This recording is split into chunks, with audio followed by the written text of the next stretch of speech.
তারপর মাঝ রাস্তাতে স্কুটি থামিয়ে ভাবলাম যে চলো ব্রেকফাস্ট করা যাক, কারণ সকাল থেকে কিছুই খেয়েছিলাম না।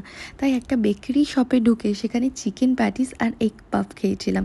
মোটামুটি ঠিকঠাকই ছিল, কিন্তু ভাবলাম সকাল সকাল এগুলো খাওয়াটা একদমই ঠিক না, কিন্তু কী আর করা যাবে, কয়দিনেরই ব্যাপার।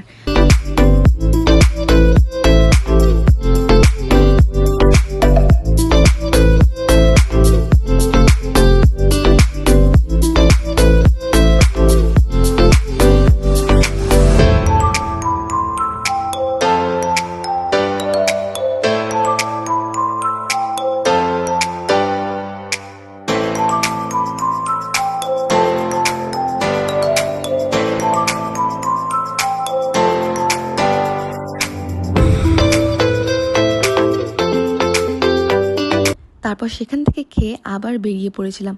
রাস্তায় এত রোদ ছিল যে